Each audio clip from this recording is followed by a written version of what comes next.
দাঁড়াও, একটা কথা শোনো।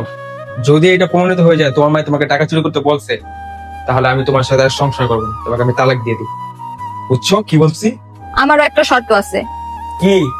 যদি আমার মা চুরি করতে না বলে তাহলে তুমি তাদের সব খরচ দিবা। আচ্ছা ঠিক আছে। হ্যালো মা। কি রে মা, কোনো সমস্যা হয়েছে? তখন যে ফোনটা কাইটা দিলি, আর তুই যে কইলি তোর কাছে কোনো টাকা নাই, তারপরও বিকাশে 5,000 টাকা দিছস, টাকাটা তুই কই থেকে পাইলি মা? আসলে মা, টাকাটা আমি তোমার জামাইয়ের পকেট থেকে চুরি করে তোমাকে পাঠাইছি। সি সি সি সি, তুই আমার মাইয়া হইয়া টাকা চুরি করে সেই টাকা আমারে পাঠাইছস? তোর বাপরে চিকিৎসা করাইতেছি, আমার তো ভাবতেই ঘৃণা লাগতেছে। আমার মেয়ে একটা চোর, আর সেই টাকা দিয়ে আমার স্বামী চিকিৎসা করাবো, সেটা তুই ভাবলি কি করে? তোর টাকা আমি তোকে এক্ষুনি ফিরিয়ে দিচ্ছি, আর এই টাকা চুরি কথা যদি তোর জামাই জানে তাহলে সে কি ভাববে? সি, দরকার হলে আমরা না খেয়ে মরে যাব, তারপরে তোর এই পাপের টাকায় আমার স্বামী চিকিৎসা আমি করাবো না। জান বাঁচানো ফরজ, আগে আমি আমার বাবাকে বাঁচিয়ে নেই, তারপরে তুমি যেটা বলেছো আমি আর তোমার জামাইয়ের পকেট থেকে কখনোই টাকা চুরি করবো না মা। তারপরে তোর এই পাপের টাকা আমি নিতে পারবো না, তোর টাকা আমি তোকে ফিরিয়ে দিচ্ছি, ভালো থাকিস তুই।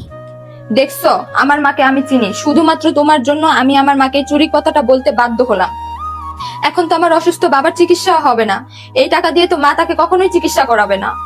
শুধুমাত্র তোমার জন্য আজকে আমার বাবার চিকিৎসাটা হবে না। শোনো, আমি আমার ভুলটা বুঝতে পারছি, প্লিজ তুমি আমাকে মাফ করে দাও। আর তোমার বাবা মানে আমার শ্বশুর, উনি তো আমার বাবার মতোই, তাই না? যাও, ওনার যাবতীয় অসুখ বিসুখ যত কিছু আছে সব খরচ এখন থেকে আমি চালাবো। আর তার অসুখের জন্য যদি আমার সয় সম্পত্তি, জায়গা জমি যা আছে বিক্রি করতে হয়, তা আমি সব বিক্রি করে দিব, তাও তাকে আমি সুস্থ করে তুলবো। আর প্লিজ তুমি আমাকে এই বিষয়টা নিয়ে তুমি ক্ষমা করে দাও, আমি অনেক লজ্জিত তোমার কাছে, প্লিজ আমাকে মাফ করে দিও।